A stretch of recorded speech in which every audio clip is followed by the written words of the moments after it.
So first item would be to review and approve the March meeting minutes of the Finance Committee. I'll accept the motion to approve. I'm good. I'll second. Motion by Richard, seconded by Bill to approve the March 2025 meeting minutes. Any further discussion on those? Thank you all that had a hand in assembling those. They look great to me. Any further comments, questions? No. Hearing none. All in favor? Aye. All right. Aye. Very good. So grant proposals. Should we just start with which one, Claire? You mentioned. Yeah.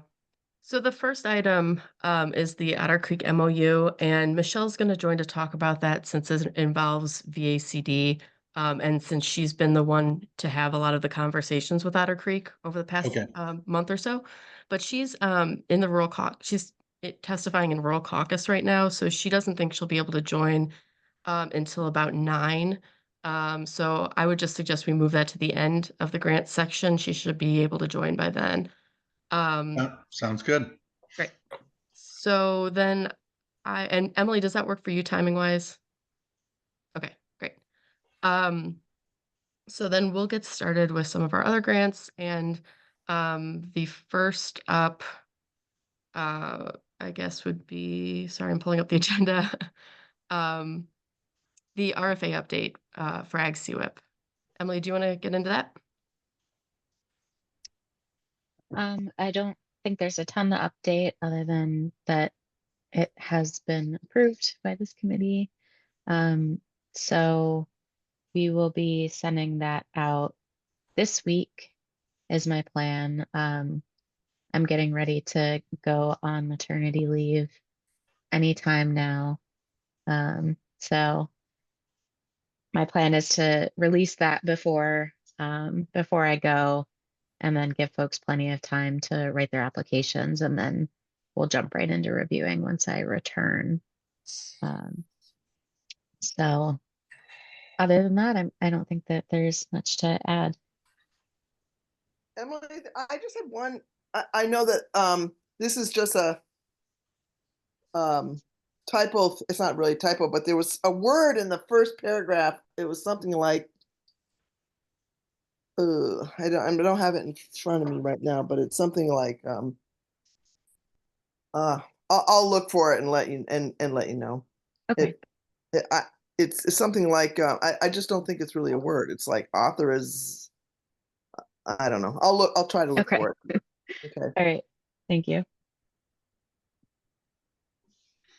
And thank you. If anybody has any, quick edits like that, let us know. But Emily, I know we'll be talking about this as we get ready for your maternity leave, but just for this committee's awareness, Michelle Monroe is going to be stepping in to help manage Ag CWIP during that time while Emily is out, as well as Emily's other duties. So we will still have a point of contact and coverage during that time. And I'll be helping out as well. So, all right. So the word is operationalize. I don't know. I'll let you decide whether you think that's okay. I will look into it. Thank you. Yeah. For calling that to my attention. Sounds good to me, but I'm dyslexic. Maybe it's okay. I don't know. It struck me as odd, but I don't think it's a big deal. So I guess we'll hear more about this when Michelle joins us. But Emily, the RFA you say is going out this week or next. We're not really sure what Otter Creek intends to do if we're picking up Ag CWIP activities for Otter Creek under the current scenario. I guess we'll just have to sort of wait and see what they respond, whether they respond. For whether they respond to the RFA for the leadership committee. Yeah, I mean, yeah, I would be really surprised if they went okay, for it. I don't think that Pam is going to be interested, and um, I think that the new hire is probably too new.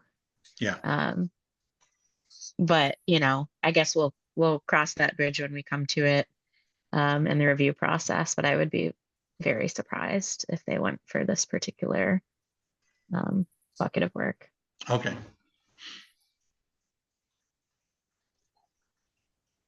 Any other questions on this portion of Ag CWIP?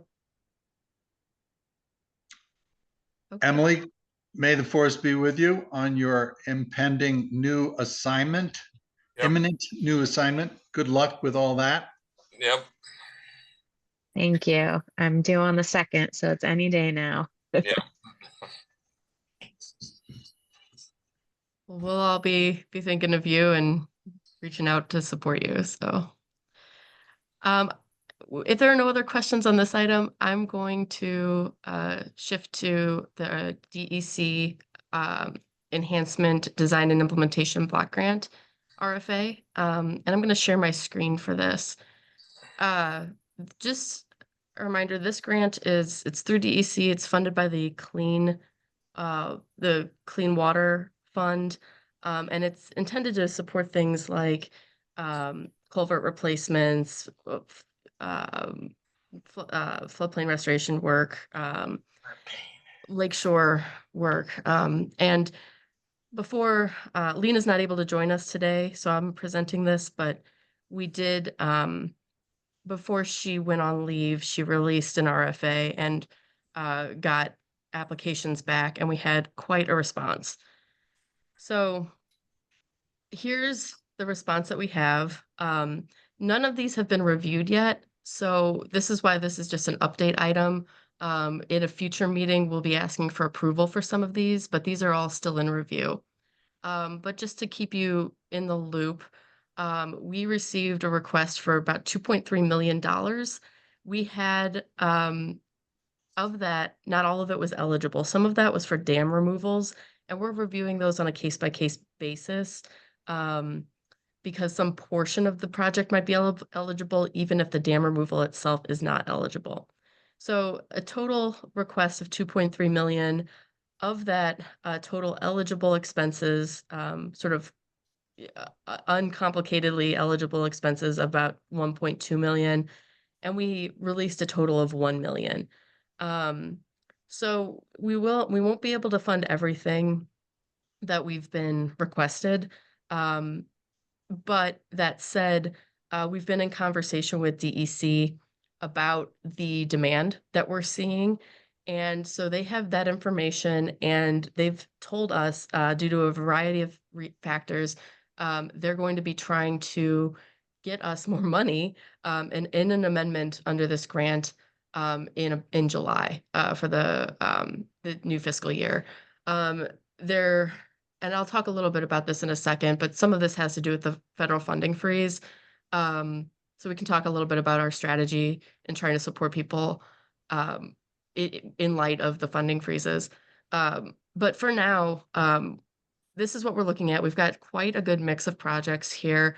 So a lot of it's implementation work, so actually doing the projects, although we do have some final design work and preliminary design work that people have requested. A lot of this is, like I said, a mix of culvert work, lake shoreline work, and it does fall to a variety of districts. So we're always keeping an eye to sort of the distribution, regional distribution of where this grant money goes to, and making sure that all districts have an opportunity to apply. So we did get a good mix, a good response. So we don't have any concerns about sort of the regional distribution of this funding. We'll get into, a lot of these projects do end up being larger. We have a $20,000 threshold for, needing to bring projects to this committee for approval. Most of these will be over 20,000, and some of them are quite big, including some that are over $300,000, $400,000 in some cases. So we'll be reviewing those, and in some cases, we might be recommending partial funding, particularly for the dam removal projects, which if we're able to fund partially, we would be doing, the rest of the project would be funded by WUV, Watersheds United Vermont. They hold a grant specifically for dam removals.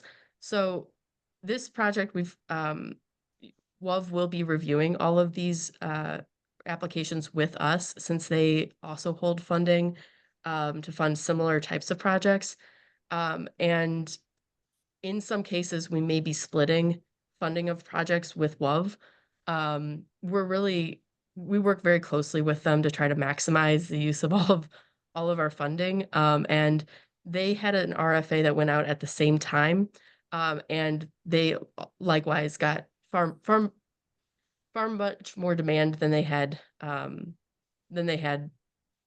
resources to support. And so you see at the bottom here, 4 of these projects these were districts who initially applied to WUV. WUV didn't have the funding to support these projects, and so they're being passed to us for consideration. So we're hoping to be able to support these projects since WUV was not able to. But that's just, I guess, a brief overview of this funding source. If, assuming we recommend funding to the full $1 million that we released, we will be basically fully obligated on this grant award. That will be almost all of the remaining money that we have under the grant, except for a small RFA that we're releasing for project development that has gone out, and we're just releasing $100,000 for project development specifically, and then the rest we're going to keep. We're going to keep for a while as sort of a contingency fund to see how these projects are going. If anybody needs to request a budget adjustment, I know the committee in the past has not really been amenable to a lot of budget adjustments. I think one of the things that we're trying to keep an eye to right now with these projects are inflation. We're always trying to keep an eye towards inflation concerns. But specifically right now, a lot of these projects might be impacted by potential tariffs on materials. And so we're trying to keep an eye to that. And part of the work we've done with DEC over the past month is to try to minimize the risk to project applicants when it comes to things like tariffs and federal funding freezes. Those are situations outside their control, and they're pretty big unknowns.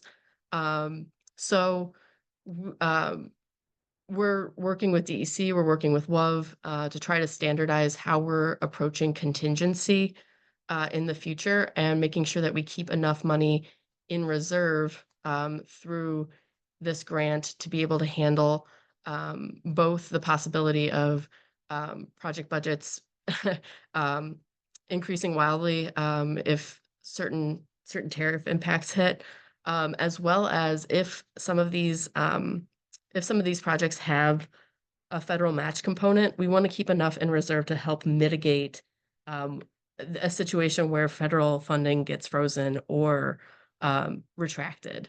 Right now, we don't anticipate that being a big issue because we've seen a lot of federal funding get released specifically for these types of projects. So we're hoping that won't be much of a problem going forward. But that said, everybody's feeling pretty nervous. So we're going to try to make sure that we have some money in the bank to assure them that yes, you can still apply for federal funding. Yes, you can still go forward with these projects. The big risk is that we don't want work to stop because people feel like it's too risky. So we're trying to de-riskify the whole situation. So we do have the match amount listed here in this column. Some of that is just not particularly risky, like it's coming from the landowner or from local sources.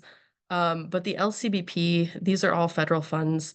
So we're going to do some work to figure out not just these projects, but also our existing projects. What is the federal match component, and use that as a metric to help figure out how much we're keeping in reserve. So that's all I have. It's just to keep you updated on the situation with this grant.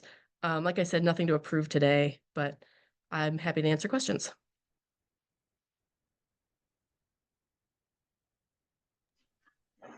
Claire, you mentioned that DEC is considering giving us more money to help us try to address the demand. Is that a sure thing, or are they, it just complicates our ability to figure out how to make an award for people that have proposed stuff? I mean, can we count on that amendment, or? So we're currently not risking being overdrawn or overcommitted on this grant. Um, but that said, we might be relying on the new award to establish some amount of contingency if we determine that the amount we need for contingency exceeds the amount we have left under the current award. DEC is aware of that situation, and Gianna we've been talking with Gianna, we've been talking with some of the folks higher up, Neil Kamen, about this situation, and they're committed to getting the money to us for the next fiscal year. So that I view that as being a certain. We don't know how much it's going to be yet. They're still working on that. Historically, our previous amendments have been in the ballpark of $500,000. I would anticipate at least something in that ballpark. But that said, they've said they're trying to increase the amount. So, who knows what it will be. But even if it's on par with what we've seen in the past, I feel very comfortable with moving forward with a lot of these projects. We can talk about this more specifically when we have a number that we're actually proposing to this committee, but, and I'm gonna work with Lena to try to, again, figure out that federal match component for our next meeting. So we should know more, but I don't feel like there's any real risk. I feel like with the pending new amendment, I feel like that's pretty certain. Great, thank you. I'm not sure, when does this get, when do these requests get awarded? That's a good question. So usually our process has been, for this grant specifically, we release the RFA, we get the applications. That's the point we're at right now. Yeah. After that, we do a technical review, which involves a committee we pull together that usually involves at least one basin planner through DEC, as well as usually at least one someone from WOV. Also we try to get somebody from the Mount Escutney Regional Commission, who's another block grant holder for this type of grant. We try to help each other out in reviewing these projects. So, and then we have a couple of our staff who do that technical review. After we have a technical review and recommendation, we bring anything over $20,000 back to the Finance Committee. And that, would be happening in May at this point for these grants. So that's our process. The Finance Committee review of the projects tends to be more in terms of looking at it from a sort of a fiscal responsibility perspective, making sure we're not overcommitted on our grants, making sure that the amounts seem reasonable. Though, because a lot of this committee does have a background in this kind of work, we welcome additional, technical insight if you have it, or questions. So these projects end up having sort of a greater degree of review and assessment just because of how technical they are. Not all of our grants, have that level of review. Some of them are, most of them actually are just reviewed by the grant manager and then by the committee. So these grants have a three-step process where some of our other grants have a two-step process. And when you say fiscal year, you mean state fiscal year, right? I do, yeah. So starting July 1st. Yeah, okay. Claire, what's WUV mean? That's Watersheds United Vermont. They're another statewide block grant holder. So these funds come to us from DEC. They release the funds as block grants to statewide organizations. There are currently 3 block grant holders. We're one of them. Watersheds United Vermont is the second, and then the Mount Ascutney Regional Commission is the third. So those are the 3 entities that we try to work closely with statewide, since all 3 of us hold the same grants. Okay, WOV is actually started about 10 years or so ago, and it's an association for the private watershed organizations all over the state. Yep. They banded together and formed that organization, like I said, about 10 or 12 years ago. And they're quite active.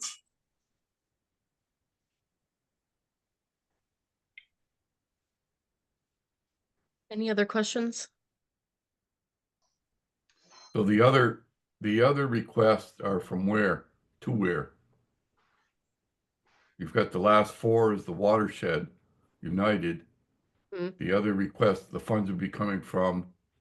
So all of these are requests to us. Okay. So we're being requested to cover this amount in this column. The reason why this column says from WOV is because initially the district applied for funding to WOV, but WOV wasn't able to fund it, so they passed the application to us for review. So the rest of these up here, these are applications that we received directly. They did not initially go to WOV, so. So we're having to possibly cover the others anyway.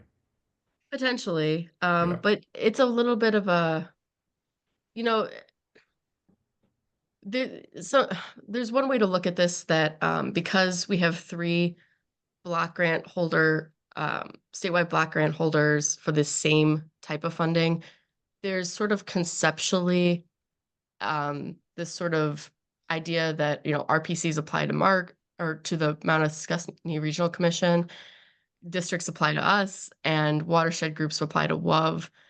In reality, any group can apply to any funder.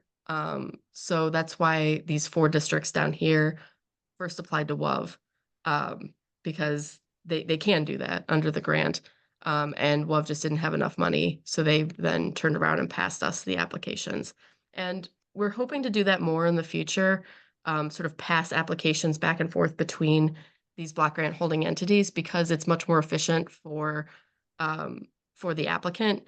You know, they don't have to fill out a whole new application for us. Like we can just use WOV's application.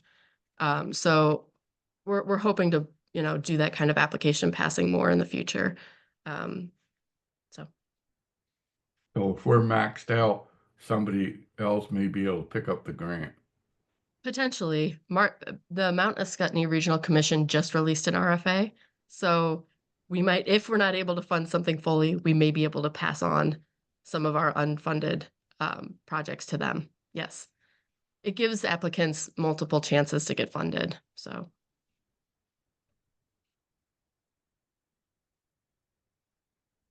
Any other questions? I see Michelle's joined. So we might be able to shift back to the first agenda item. Any other questions? Okay.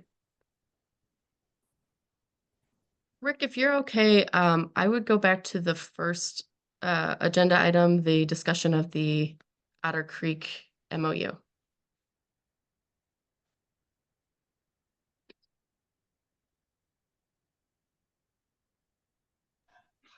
Hey, Michelle. Hello. Sorry, I'm in the State House this morning. Guys.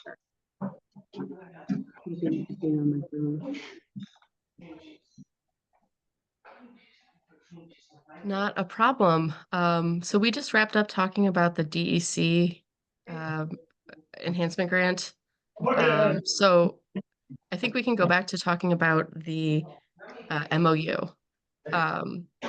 And maybe I can jump in to just give a little bit of background and then pass it off to you, Michelle, to talk about the specific situation where we're at right now.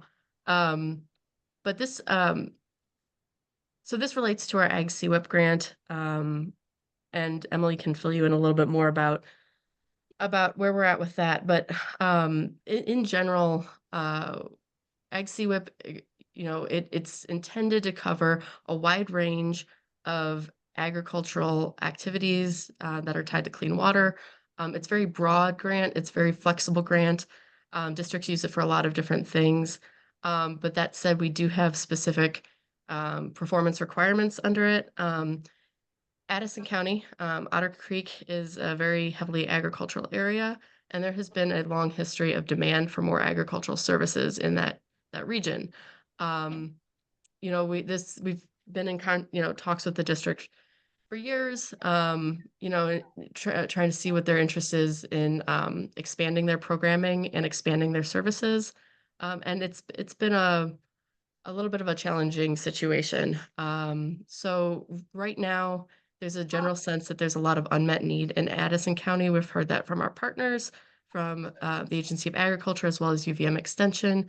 And so today we're kind of talking about specifically the Ag CWIP grant and amending and having this MOU about how Otter Creek is going to meet the deliverables of that grant agreement, but it's also related more generally to how we get services into Addison County. So that's a quick overview. Michelle, can I pass it to you to fill in the details? Sure. So the ACD has its own Ag CWIP agreement with the Agency of Ag, and in that agreement was hire a person to assist in Otter Creek, in the Otter Creek district. But we also have deliverables for that person that need to be met for our agreement.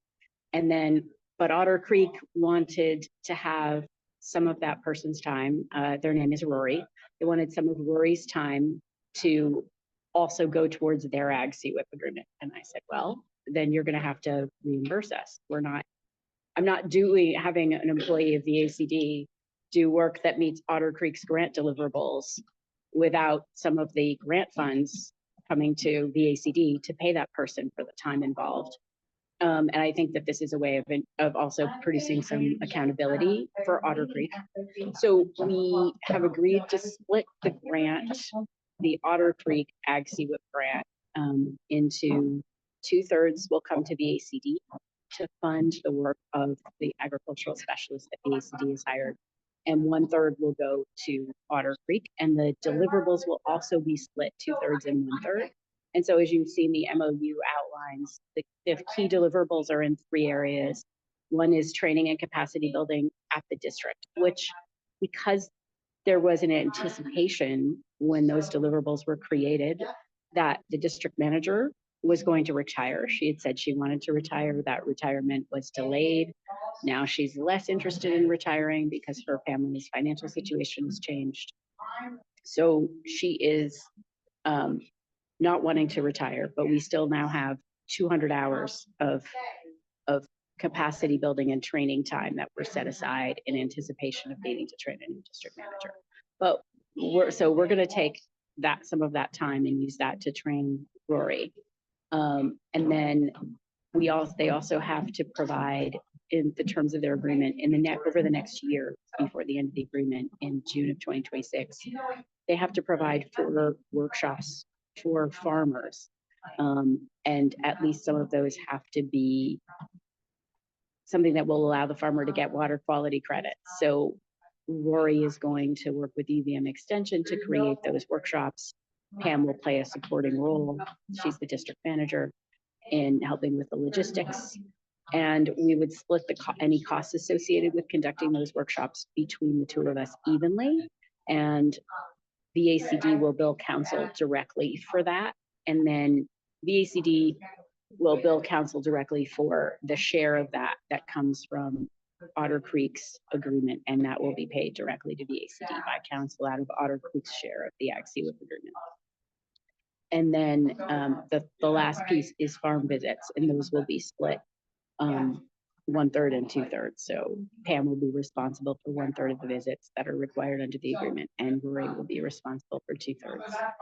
And we are also, you'll see there's language in there to specifically say that Rory's time cannot be put towards meeting any other grant deliverables, because Otter Creek has deliverables under other grants, under the Tactical Basin Planning Grant and under the Core Services Grant that they are not meeting. So we don't want Rory's time to be going to that. Rory is there to be providing assistance to the agricultural community in Addison County. And I will tell you that when I was considering taking this position, I reached out to farmers that I know to ask them about it, as I was sort of feeling out whether or not I wanted to shift from the senator's office to the ACD. And I spoke to 2 farmers in Addison County, and the first words from both of them were, "Can you make Otter Creek do services to farmers?" So this is a really urgent need. And so we wanted, because it involves the council, we wanted the finance committee to take a look at it and approve it. And I'm happy to answer any questions people may have. Yeah, so I just want to add, because it is confusing, just to clarify. So VACD holds our own agreement that some bucket of work Rory is doing falls under, which is still anticipated to primarily be used to service Otter Creek. But this particular subaward we're talking about, the Otter Creek agreement, is under the NRCC award. So it is a council managed award, which we're changing how we're planning on reaching those deliverables and how the funding is being allocated. So the VACD one is sort of, it's obviously related to this bucket of work, but it's outside of council's purview. But this particular award to Otter Creek is a council subaward.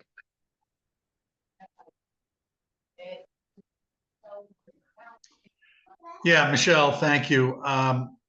We've had a long history with Otter Creek when it comes to performance. So to the extent that you are sort of hammering out the details with those folks, to the extent that you can, just try to be very clear and break things down into, tasks that they're going to be doing, the completion timelines, all that stuff, just so that they know what they need to do and we know what they need to do by what time.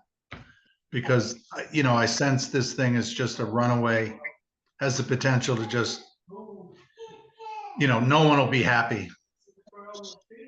I will add that we've been in pretty consistent communication with the Agency of Agriculture around this. I think that what's outlined in this MOU is realistic. Okay. I think that it's achievable, but also if we come to the end of this field season and we're feeling like it's no longer achievable, the agency is willing to work with us to change the deliverables on the sub-agreement if that's necessary. So there is some flexibility there, but we are really incentivized to make it work because we want to ensure the reputation of districts as a whole. We want to be delivering on these agreements. We want to make sure that, we're offering what we say we're going to offer. So we're we're doing our best. We're really planning on making it work as it is. But if there's for some reason it's not, then there is some flexibility to adapt for next year's field season.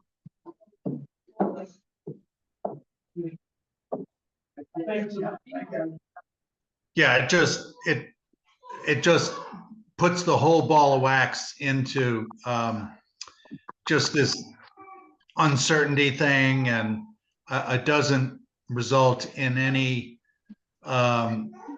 all it takes is one district to be performing in this manner to sort of cast a dark cloud over the entire conservation district community. So it's just, it's unfortunate. And I know that staff and other VACD are just spending a lot of time on trying to make this right. So it's unfortunate, but it has to be done. And it might give us the ability to have a closer relationship to the Otter Creek District Board members so that they understand, you know, this is not normal. And I will be attending the next board meeting, Rick, and reviewing all of the grants and reviewing the MOU with them. But we also, we recruited John Roberts to join the board. And John is, and I'm already in contact with John. John being one of those people who told me that we needed to have a functional district in Otter Creek. And so he's very engaged. We're engaging with the Champlain Valley Farmers Coalition. They're very interested in seeing a better and more functional board at Otter Creek. So Rory has been attending their board meetings. I attended their last board meeting and just said, if you guys want improvements, you need to run for the board because the board controls the district. And so we're definitely actively communicating with farmers in the area about joining the Otter Creek board to improve the performance. And so that's, and I'm planning to meet with Jonathan Chamberlain, who's the chair of that board, but I wanted to John was going to talk to him first and then I would follow up. I want to find out from John sort of what his sense is of where Jonathan Chamberlain is, and then I'll meet with Jonathan Chamberlain as well. So we're working on it multiple fronts.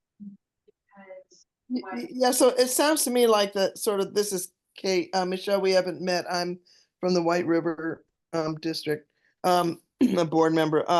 So it sounds like that sort of the long-term goal here is to try to transition these to Otter Creek, get them up to speed so that they are able to do it on their own. Yeah.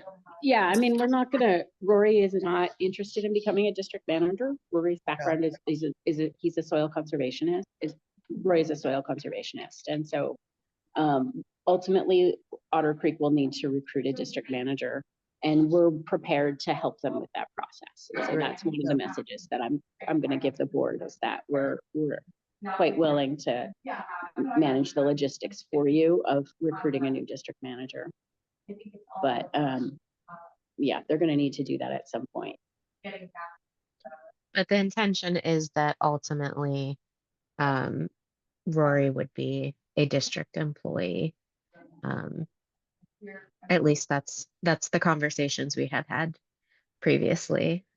We'll see as board recruitment and whatnot shakes out, if people feel differently. But that was sort of the original intention, is that VACD was going to provide the support until the district was at a point where they could take on their own employees. I'm not sure who Rory is, but I'm assuming he's a VACD. Yeah, Rory's our VACD agricultural resource specialist for Otter Creek. And originally it was, I think Jill's original vision was to transition that person into being the district manager, but the person we ended up recruiting is very strong in ag, but has no real desire to manage a district at this point in their career. So we'll have to do a different approach to that, solving that problem of a strong district manager in Otter Creek. Yes, that's good. Just to explicitly address just some questions that I got ahead of time, but this is an unusual situation. We don't usually hire staff through VACD that explicitly work or for a district. Usually the expectation is that districts hire their own staff as needed. It's not an ideal situation, but it is sort of the solution we found over many years of trying to work to fill programmatic gaps in this area. And we have worked with the district, and the district has generally agreed that this is a good approach for the time being. So they're aware of, what Rory's role is and how, and this MOU actually just further sort of specifies what the relationship will be between the VACD, ag specialist and the district. So we don't normally do MOUs like this. So I know that that's unusual, but I do, I don't see any issues from this from a grants management perspective or from a organizational perspective.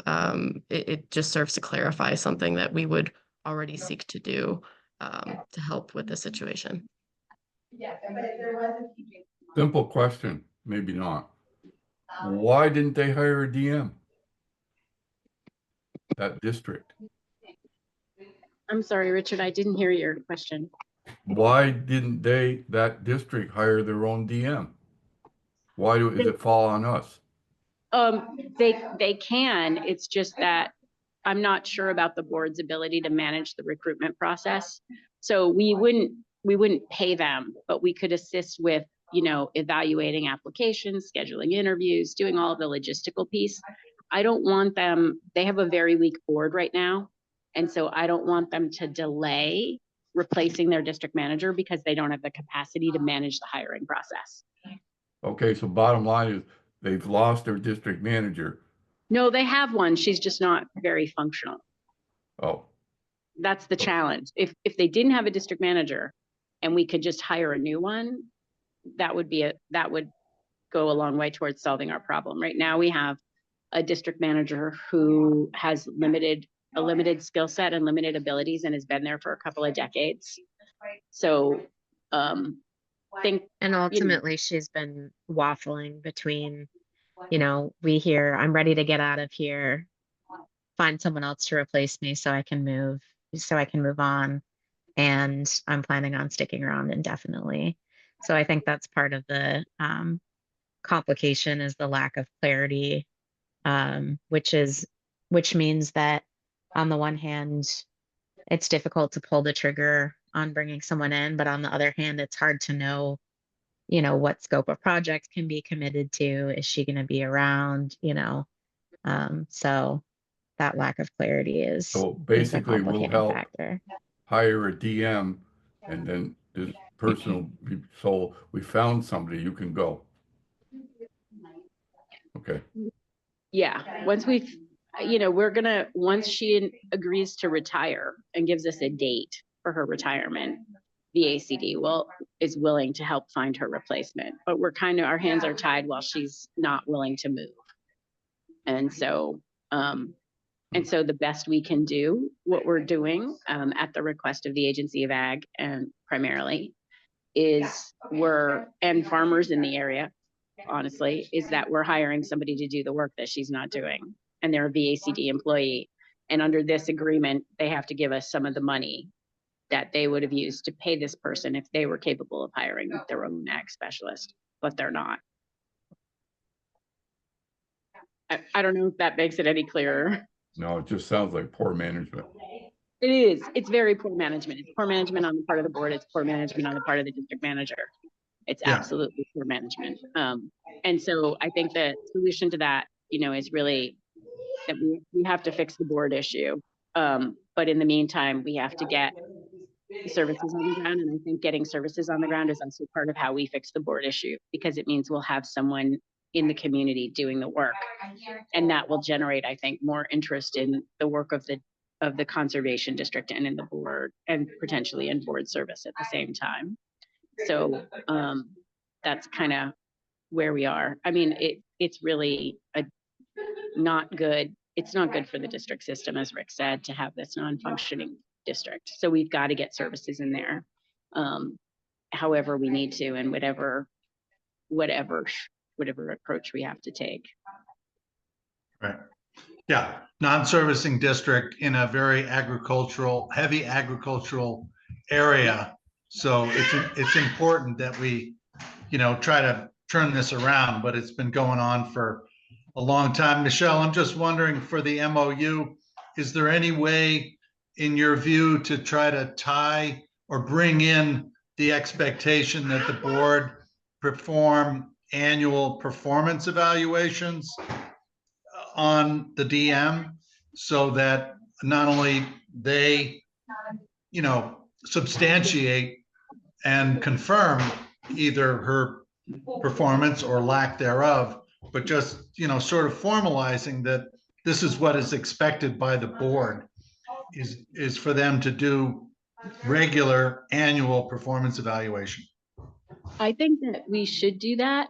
I just think that the core services agreement is a better way of doing that than doing it through Ag CWIP. I would agree with that. And we're going to have an opportunity to revisit what the core services deliverables are with the new fiscal year. So we may want to include some aspects of that, it either just, on a case by case basis or across the board for districts. That'll be a conversation we need to have about what next year's core services agreement will look like. We've tended to keep those fairly minimal for the past couple of years, but in the past, there used to be more deliverables under the Yes. core services agreement, things like certain policies that the district had to have.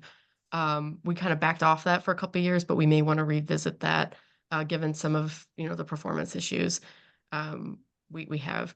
I will say, specifically, so we would ask the committee's approval of this MOU, but just to really spell out what the MOU means for council.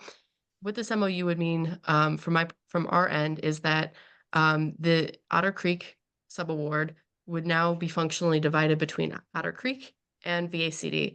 And so going forward, VACD will be invoicing council for their portion of Otter Creek's work. I would be making payments. I or Lena will be making payments to both VACD and Otter Creek under the Otter Creek Award. And we would be really closely tracking the deliverables. There would be quarterly meetings with Otter Creek to make sure everybody's on track, and that we would be doing a finer level of, tracking over time what those deliverables are. So it's going to be a little bit more intensive management, but that is what we're asking for the committee's approval today, is to sort of do this functional division of that award between sort of subawarding some of that to VACD to get that work done. So. Are there any other questions, or are we ready to talk about approving the MOU? Yeah, I guess, Bill, go ahead, Bill. No, go ahead.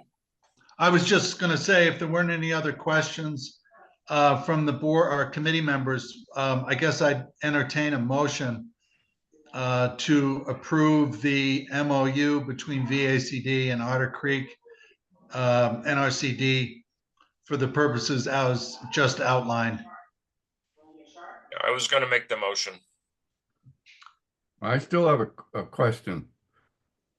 This person, we're going to be trying to hire somebody else, or we got to wait till this other person makes up their goddamn mind? Yeah, we have to wait for Pam to retire before we can recruit a new district manager for the district. And that's, right now she has the support of her board. Her board doesn't want to see her retire. They're discouraging her from retiring. So we need to make it clear we need to have some conversations with the board. And long-term, we just may need to continue to recruit and encourage people to join that board. Well, I guess officially the ACD is not recruiting for the board, but we are letting people who may be interested in the performance in the board know what they need to do to join the board. Yeah. So, And I think in the meantime, also, we do have this agricultural staff person on board. So the actual services being offered to farms, that is getting spun up already. So there is, technical assistance visits that are happening, soil sampling, NMP assistance. So in the meantime, those services are starting to be provided to the district. And I think part of the issue is communication between the district manager and the board regarding what the obligations of the district are. So I think another area sort of in the meantime that we're stepping in and helping with is making sure that the board is really aware and has a good grasp on what the obligations of the district are and what the opportunities for the district are. Just for context, this award for Otter Creek is probably just roughly a fifth of the size of other districts who have similar levels of agricultural demand. So, you know, Franklin, for example. So this award is already significantly smaller, and they're having trouble executing all the deliverables just on that. But we would love to build them up and give them more money in the award, Yeah. right? Rather than having it go to VACD, my vision a couple of years down the line is that they could have a much larger award that they would be managing themselves. But they're just not there yet. So in terms of the district manager, we're doing all that we can to be sensitive to the board's desires, obviously their autonomy as an organization, but also make sure that services are being provided and that they're not dragging down the reputation of all districts across the state. Yeah. I'd just like to make a comment. This is not necessarily on the MOU, but just I feel like this conversation is kind of talking a lot about maybe what might be considered sensitive personnel issues, and that maybe this kind of a discussion, it might have been good to have it in executive session. I don't know if this group typically does that, but Yeah, that's my feeling. Yeah. I did look into that, Kate.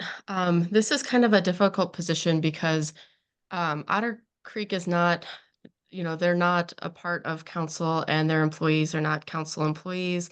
So what we're really talking about is a contract, which, and under the provisions of open meeting law, you know, there are only a very few set types of things that you can go into executive session for. Yeah. I didn't see any provisions that actually covered the situation. But I agree I hear with what you you're that saying.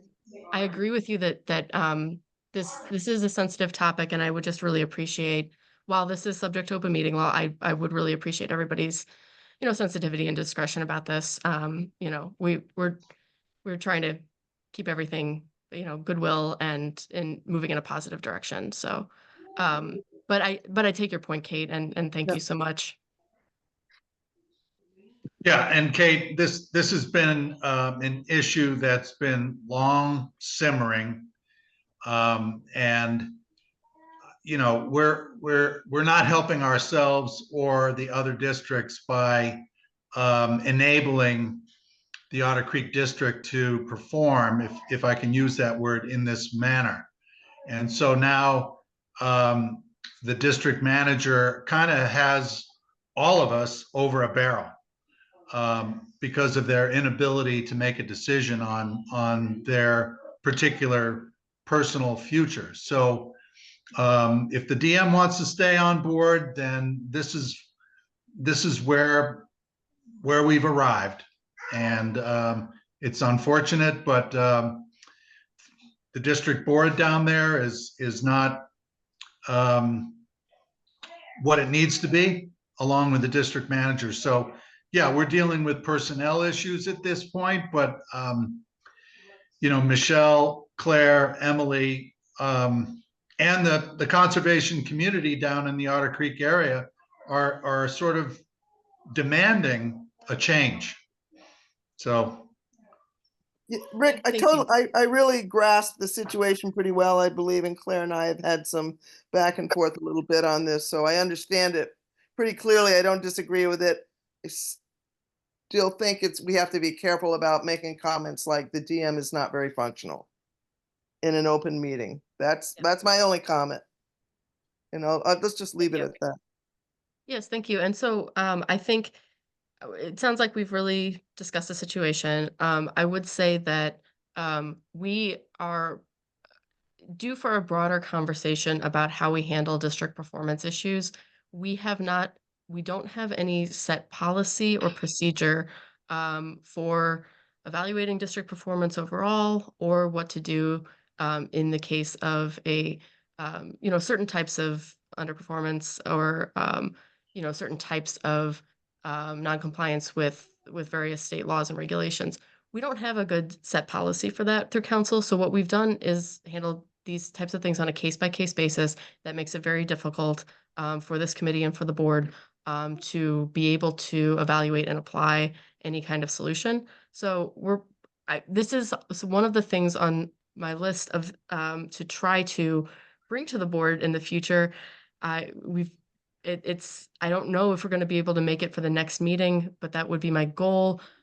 Just because we have these issues that are coming to a head. But thank you. I know we have a motion on the table. We have I could second, motion by not Bill, totally second. into it, but I'll second it, knowing that it'll come over, it'll try to rectify. I'm not good with these situations. I would be approaching this person saying, hey, buck up or get out. I understand, Richard. We're going to try to support them in moving in a direction. They've been very open with us and citing their challenges on capacity management. So And I okay. think just to stress for this particular agreement, of all of the awards, the extension receives Ag CWIP funding, various farmer coalitions receive Ag CWIP funding. We are the only entity that has coverage throughout the entire state. And we provide more technical assistance through this agreement than anyone else does. So it's really imperative that we are, if that's our message that we're selling when we're getting this funding, that we are able to do that. So if this was more of a project-based award and we weren't seeing the deliverables being met, we might just say, hey, we're going to pull the award. Like either you figure it out or we're going to pull the award and that's that. But because this is tied so closely together with the performance across the state, that's sort of why we're giving it some extra attention and approaching it in this way. So Rick, I believe we have a motion and a second. Yes. Yeah. Any further discussion on the motion to approve the MOU between VACD and Otter Creek? Hearing none, all in favor of the motion? All right. Aye. Aye. Okay, one thing before we move on, Claire. I think you're right. We need to go back and look at the core services funding to bring up these issues, because we did that about 10 or 12 years ago. When we I sat on the original capacity building committee for the districts with NRCC. And we came up with a list of things that they had to do in order to qualify for the funding for core services. And that worked in the past. I think we need to revisit that and put some of those things back in here that we dropped out. Thanks, Bill. This is actually an agenda item towards the end of our meeting today. I'm hoping we can get to it, but I am looking for feedback from this committee about types of items we would like to see considered under district performance. So we can circle back to that.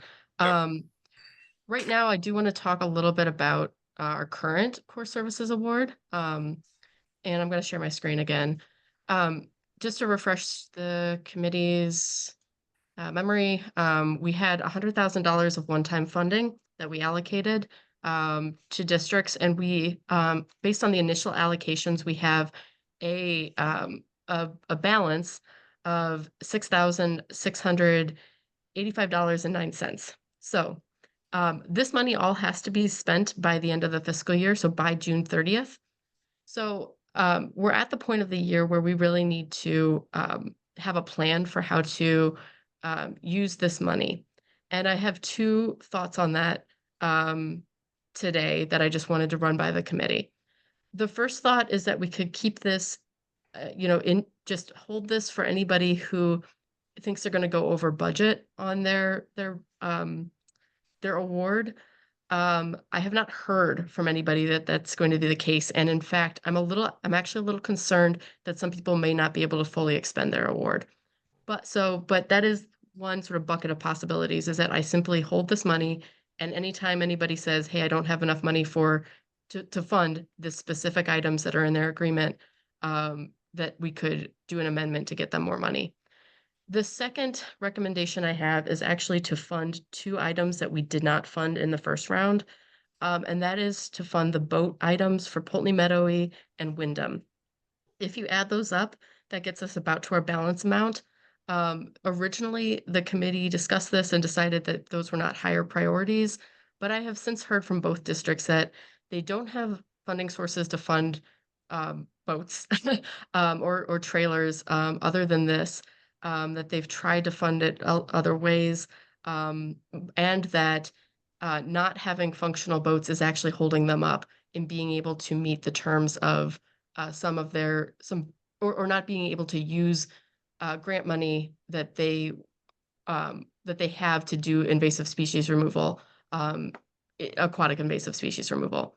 So both of these districts feel like that's a high priority item. We did not fund it. We could. If we did that, though, we would really not have any wiggle room for anybody who goes over on their award. So those are my two proposals.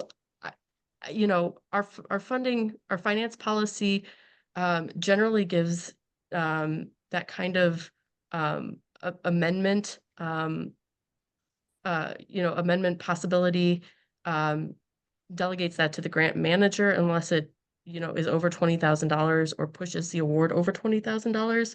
So in a normal course of business, if we went the first route and just sort of made an amendment to increase the award amount, that would normally be just something that I would have discretion to do. But because this is a specific pot of funds that is granted by the legislature, I really wanted this committee's input, just to weigh in on like which direction we should go, using this money from the legislature. So those are the two options: either hold this in reserve for overages or amend Pulteney Meadowy and Wyndham to fund their boat items.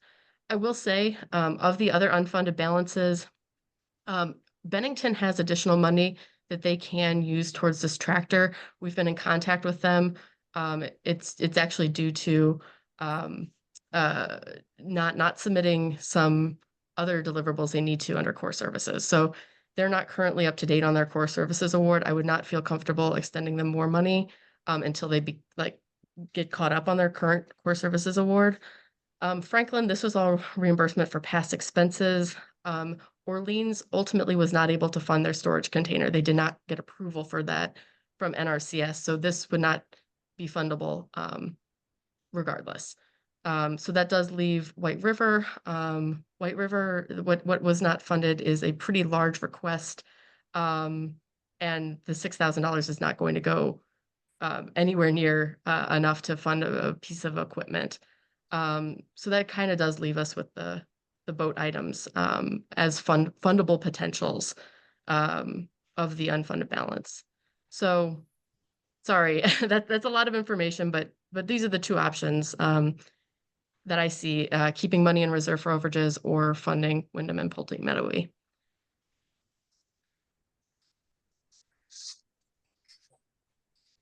Anyone have questions or thoughts? Well, we're almost at the end of the fiscal year, so we need to get this money out the door by the end of June. Correct. Correct. So I tend to go with the knowns where we know they can spend it within that time frame, which would be the boats for Wyndham and Pulteney Meadowy. I'm in agreement with Bill. To just, let's just fish and cut bait here and go with what we know and finish off the balance. It's a good faith effort to, obligate the money and or spend it before the end of the fiscal year. So. Can you guys still hear me? I lost my video. Oh, yep. Yes. Okay. Any other questions or thoughts?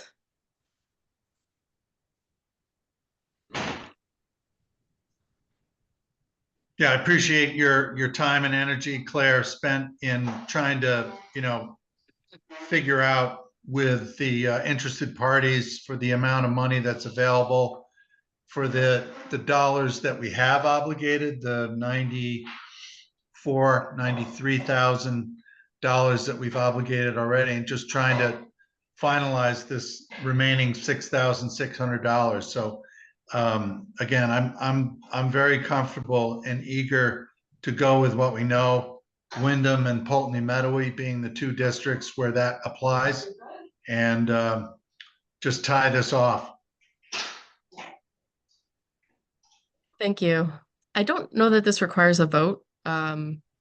So again, our finance policy gives discretion for this small amount of money, usually to the grants manager. So, if there are no other questions or comments, my plan will be to reach out to Wyndham and Pulteney Meadowy, and do an amendment, for each one of those, this week so that they have time to spend that money.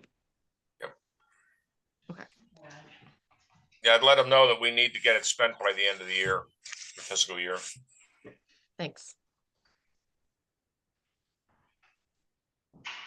Okay. So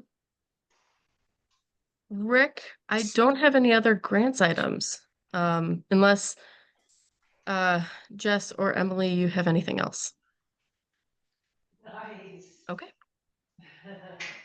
Great.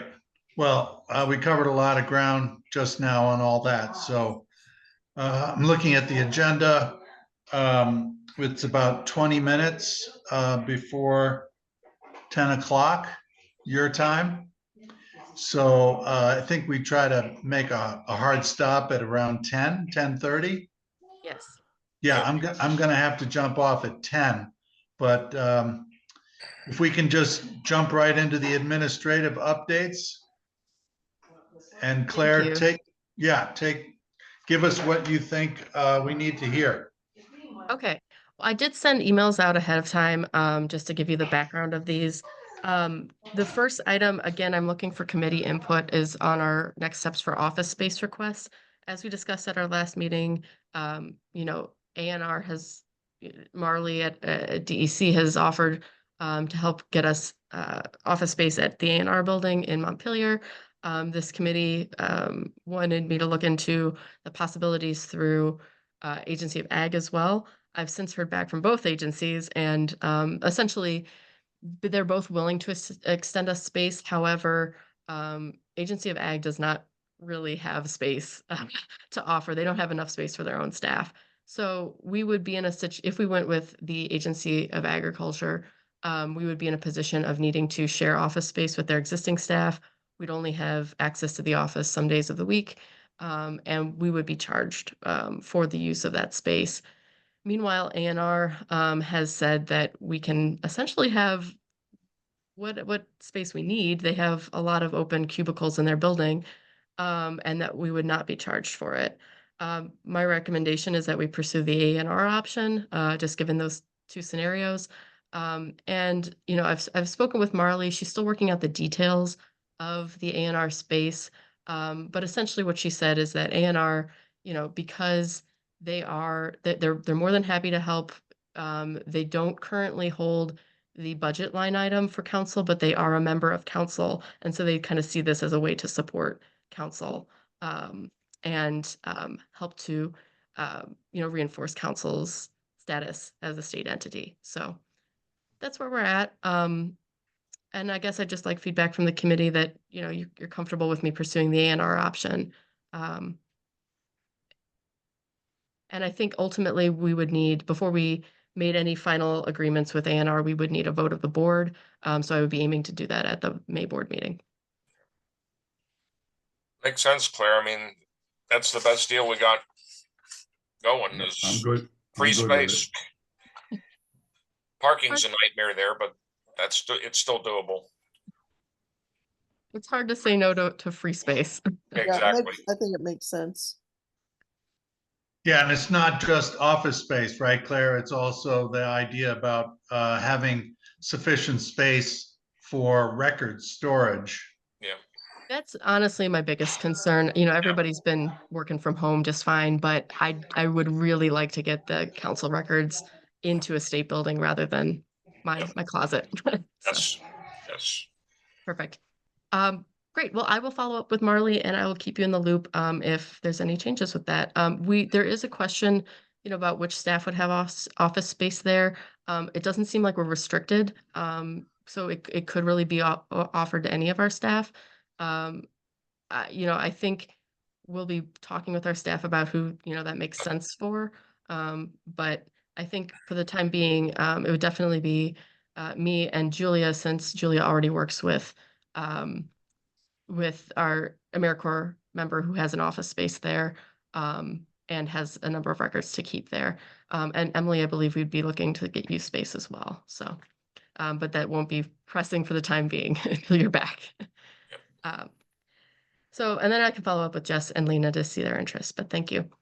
Okay, the next item, just trying to get through this. Website and branding. So Julia is joining us today to talk a little bit about work she's been doing. This is along the lines of sort of council organizational development. As many of you know, council for a very, very long time has sort of been a little off the radar as a state entity and has not been able to access a lot of state resources that we would normally be entitled to some way.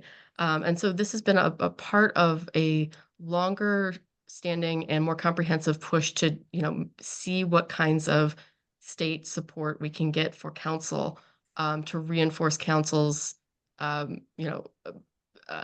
status as a state entity. And from a more personal level, a lot of the work we're doing is, I think, going to make things easier for me as I go and try to interface with like the legislature or with other agencies. And, the number of times I reach out to somebody and they say, "Who are you?" Like they try to Google council and they come up with a page on the VACD website. So I think that a lot of the work we're trying to do right now is just to help people understand better what council is and to make things a little easier when we try to interface with our partners to explain that council is indeed a state entity. So Julia, I'm going to pass it off to you to talk about what you've been working on. Yeah, so the first thing I want to do is I want to share a logo. Can everyone see that? So this might look like a simple logo. It's the Moon Over the Mountain Vermont logo, but it's with council on the bottom. You can't just go and make this yourself. You have to go through the chief marketing office in the state to do it. So Claire and I have been working with them. We've gotten this logo approved, or they've sent us back this logo. And now that we have this, it means that we can get name tags with the logo on it for like Claire, so she can wear it when she's in the state house, so people know. We can get business cards with the logo. The business cards would have to be ordered through like a special state supplier. We can get official letterhead with the logo, and with other state of Vermont branding, they have an official letterhead template that the chief marketing office is also putting together for us. And I think it will, like Claire said, it's just going to make us appear more like an agency of the state. This is the Moon Over the Mountain logo is what all the state agencies use, unless they have like a grandfathered logo in. So like Fish and Wildlife has a slightly different one. But I apologize. My internet cut out for a second, but we're back. Thanks, Julia. And then for that website, we're going to try to be doing bios of all the different board members. So it just brings a fuller picture of what council is. I could keep going about some of the stuff we're working on, but I know we're short on time. But it's just the logo for me is just very exciting. Does anyone have questions about what we're doing with the branding? Makes sense to me. Good job. Yeah, makes sense. Long overdue. Hopefully, all your work will give us greater visibility and appreciation for not only council, but the 14 districts, VACD, the interrelationships between all that. Thank you. Yeah, I'm very excited and grateful that Julia has been able to take this on. We have talked about having more of a presence on the state website we talked about that several years ago. Well, Molly Varner was the communications coordinator, started working on it, and then it fell off due to just staff time and capacity. So having Julia on full time and able to tackle this, I think we're going to be able to really make some progress on this goal. Julia, I missed a little bit about what you were saying with the website, but overall, having a state website presence will help us it's sort of a second bite at the apple of highlighting districts and their work and their ties to government, and again will help with open meeting law compliance, which we are complying with through the VACD website. That is okay and acceptable, since we're treating that as our designated website, but it would be better on a state website. So yeah, so very excited about this, and we will keep you updated. Thank you, Julia. Anybody have any questions before we move on? Okay. Given that we're short on time, I am going to propose skipping the next two items. They're not pressing. And I think I do want to give an impact update on the federal funding situation. And then the last item, district performance review. We already talked about it a little bit, but I think that's something I can follow up by email with the committee. It's more, I was just hoping to solicit input about items that should be under consideration for the development of a district performance sort of policy. We've done a little bit of work with this in the past. I think if I follow up by email, I can give you a little bit more context too. So I guess that would be my proposal for the agenda. Rick, does that sound okay with you? Yes, it does. Okay, great. So I will share my screen again. The federal situation, I guess the good news is that it's gotten a little bit better for districts.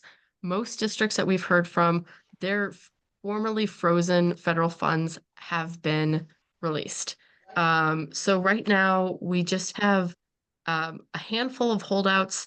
The biggest impact continues to be to VACD for staffing. VACD is owed $555,000 in invoices for staffing. VACD has stopped work under all those grants, so there's no anticipated that it's not anticipated that we're going to continue, doing work under grants that are frozen, even though we have not ever received a stop work order. But the fact is that we are facing, of course, a cash flow situation through VACD. This does not impact council staff to any direct extent, because council staff are, of course, funded by council, and much of that is state funding. So council's grants are not frozen currently. However, it could have a tangential, if this continues on, it could have a tangential impact on council, since all council personnel are ultimately employees of VACD, and all of our time is sort of split between the entities. So if VACD ends up in a position where a really dire position, where there's a significant cash crunch, then that could hypothetically impact VACD's council staff, but we don't anticipate it at this time. VACD's financial position is okay, and they have a line of credit that they have not drawn on yet. So, that's just sort of, I don't mean to scare anybody, but that is sort of the worst case scenario for VACD as it relates to council.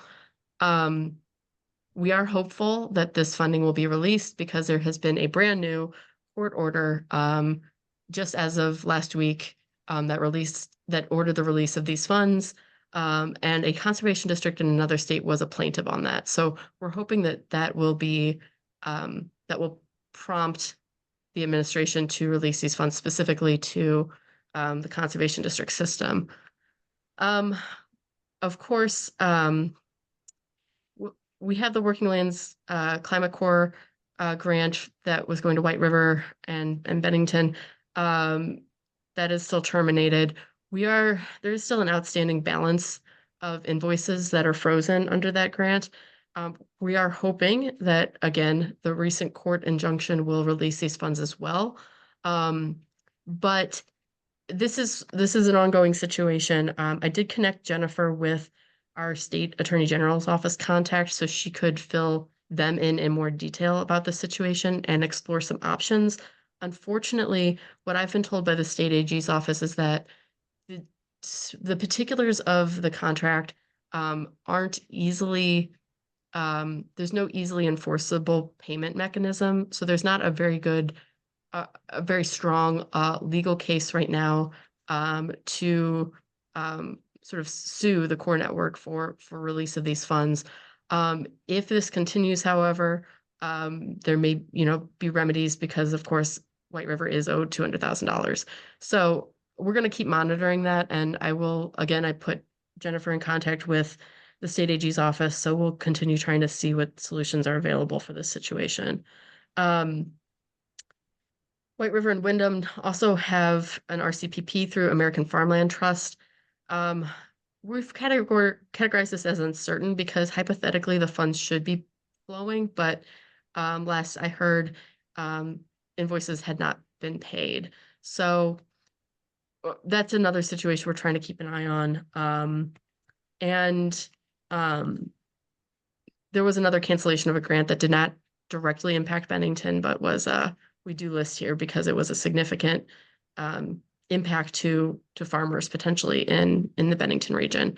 And Bennington was helping with that by providing match. So in total, we're down to about $2.7 million at stake. Of that, about $2 million is actively on hold, and we still just have the $400,000 of cancellation. We're doing what we can to, update our congressional delegation. Michelle has been in the legislature multiple times, updating them about this situation. So she was in rural caucus today talking about it again. So, we're doing what we can to let people know. Barring all of these lawsuits and the federal government actually releasing the money, there's not a lot we can do other than wait and see.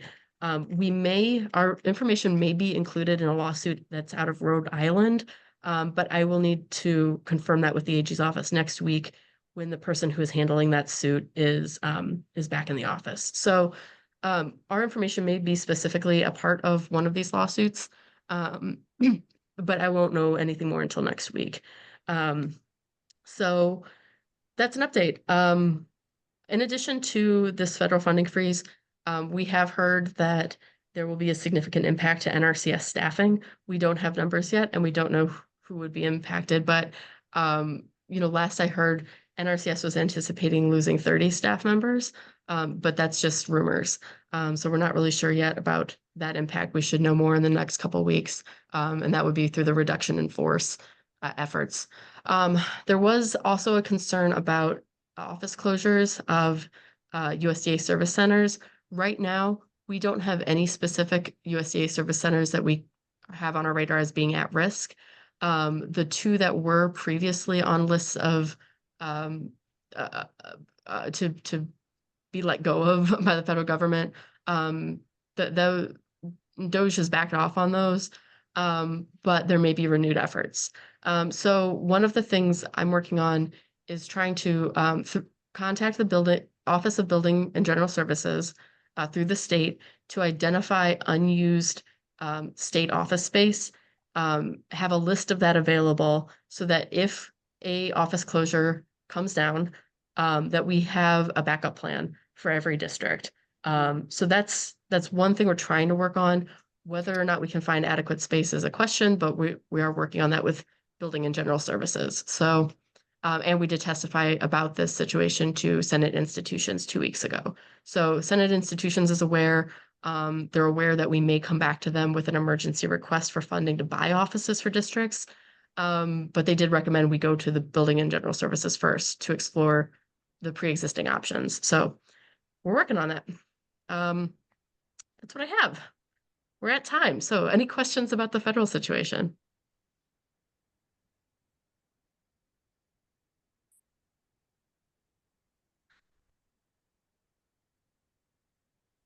Yeah, it seems to just be changing, if not on a daily basis, then certainly weekly. And thank you, everybody, for your perseverance and attention to all this, staffing, buildings, money.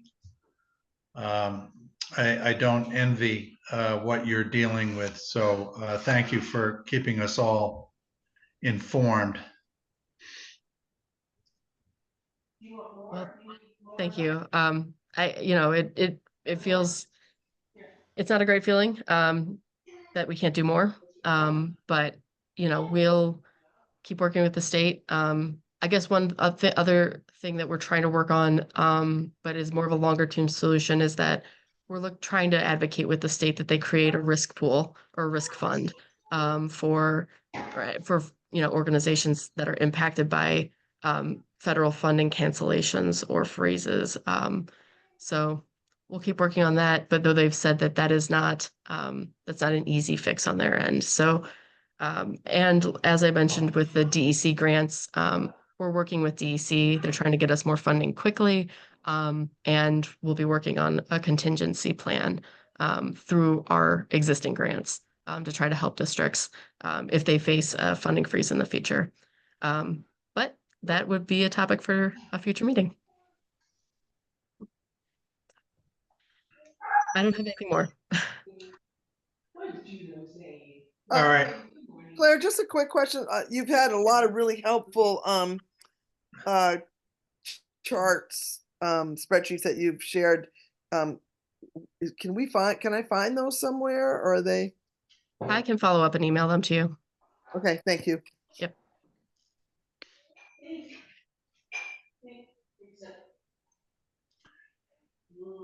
All right, is there, we have this other business as required. Does anyone else have any other business that we can air at the remaining few minutes here? I'm sorry, I got to jump off, but I've got a very excitable grandson who is calling for my attention. All right, so hearing none, I guess I'll take a motion to adjourn, and paging forward in my calendar, we have our next meeting in May 21, 8:30. So assuming life on Earth continues, then we'll look forward to seeing all of you on May 21. Thank you. Thank you. Have a good day. Yep. Thank you, everyone. Do we need a move for adjournment? Yep. So move. Second. All in favor? Aye. Aye. Thank you, everyone. Thank Have a you, good one. Claire. Okay.